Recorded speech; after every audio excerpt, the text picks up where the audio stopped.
हरे कृष्णा दोस्तों, आज आइए इनकम टैक्स के बारे में बात कर रहे हैं। चूंकि अब मार्च आने वाला है और लोग रिटर्न फाइल करने के उत्सुक होंगे, तो आइए जानते हैं। लोग जाते हैं सीए के पास, वकील के पास, लेकिन वकील और सीए भी कंफ्यूज होते हैं, तो आम जनता जो टैक्स पेयर है उनकी क्या हालत होगी। आधा भारत नहीं जानता कि 12 लाख की कमाई पर टैक्स नहीं, तो फिर 4 से 8 लाख पर 5% टैक्स क्यों? इनकम टैक्स नए इनकम स्लैब के अनुसार 4 से 8 लाख रुपए की आमदनी पर 5% का कर लागू होता है टैक्स। लेकिन धारा 87A के तहत मिलने वाली रिबेट के कारण 12 लाख रुपए तक की आमदनी वाले व्यक्ति को वास्तविक रूप से कोई कर नहीं देना पड़ता है। इसका उद्देश्य मिडिल क्लास को टैक्स राहत प्रदान करने और उनकी क्रय शक्ति में बढ़ोतरी करना है। वित्त मंत्री ने 1 फरवरी 2025 को बजट पेश सालाना बजट आम बजट में मध्यम वर्ग के लिए बड़ी राहत की घोषणा की है। वित्त मंत्री ने 1 फरवरी 2025 को बजट में पेश सालाना आम बजट में मध्यम वर्ग के लिए बड़ी राहत की घोषणा की है। उनकी घोषणा के अनुसार अब 12 लाख रुपए तक की वार्षिक आय पर कोई टैक्स नहीं लगेगा। हालांकि नए इनकम टैक्स स्लैब के अनुसार 4 लाख रुपए तक की कमाई पर 0% टैक्स, 4 से 8 लाख रुपए पर 5% टैक्स, 8 से 12 लाख रुपए पर 10% टैक्स निर्धारित किया गया है। आधा भारत के लोग में मन में यह सवाल उठ रहा है कि जब 12 लाख रुपए तक की कमाई टैक्स फ्री है, तो 4 से 8 लाख रुपए की आय पर 5% क्यों टैक्स लगाया गया है। इस कारण लोगों को समझ में नहीं आ रहा है। आइए जानते हैं कि सरकार ने ऐसा क्यों किया। इनकम टैक्स स्लैब और टैक्स का कैलकुलेशन। सरकार ने इनकम टैक्स स्लैब में बदलाव करते हुए नई दरें लागू की है। 4 से 8 लाख रुपए कोई टैक्स नहीं, 4 से 8 लाख रुपए 5% टैक्स, 8 से 12 लाख रुपए 10% टैक्स,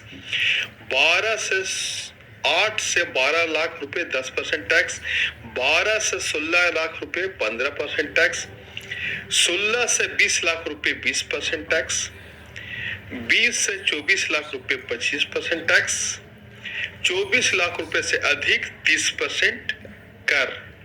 समझने वाली बात यह है कि इन टैक्स स्लैब के अनुसार प्रत्येक आयु वर्ग पर निर्धारित कर दर लागू होती है। उदाहरण के लिए मान लीजिए कि अगर किसी व्यक्ति की सालाना कमाई 10 लाख रुपए है, तो टैक्स का कैलकुलेशन कुछ इस प्रकार होगा। अगर 10 लाख तक किसी करदाता की कमाई है, तो टैक्स का कैलकुलेशन कुछ इस प्रकार होगा।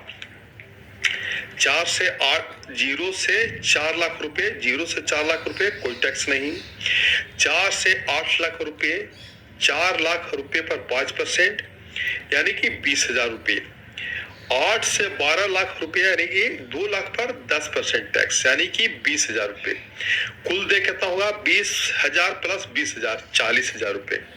अब आइए धारा 87A के तहत टैक्स रिबेट। सरकार ने धारा 87A के तहत टैक्स रिबेट की सीमा बढ़ाकर 12 लाख रुपए तक कर दी है।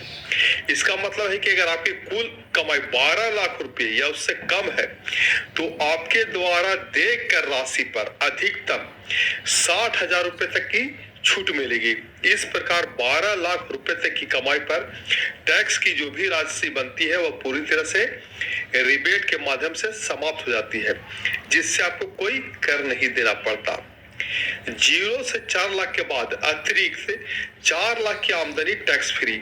उदाहरण के लिए आपकी सालाना आमदनी 8 लाख रुपए है तो टैक्स कैलकुलेशन के हिसाब से 0 से 4 लाख रुपए की आमदनी पर कोई टैक्स नहीं लगेगा, लेकिन 4 से 8 लाख रुपए तक की आमदनी में से 4 लाख रुपए 1 रुपये से 4 लाख 1 रुपये से 8 लाख के बाद वाली 4 लाख रुपए की आमदनी पर 5% के हिसाब से आपको 20% रुपए टैक्स के तौर पर देना होगा।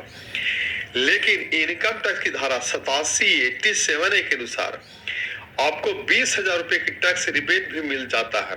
इसका मतलब यह हुआ कि 4 लाख रुपए की आमदनी पर 1 पैसा भी टैक्स नहीं लगेगा। 8 लाख के बाद अतिरिक्त 4 लाख या 12 लाख की आमदनी टैक्स फ्री।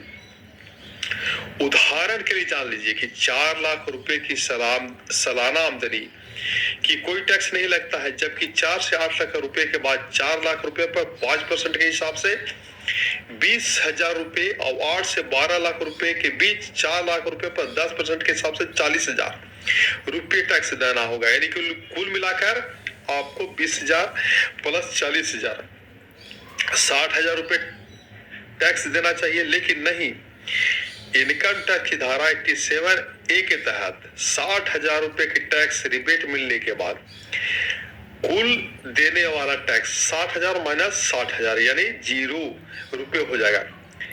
अब आप ही बताइए कि 12 लाख रुपए तक की सालाना आमदनी टैक्स फ्री हुआ कि नहीं। हरे कृष्णा।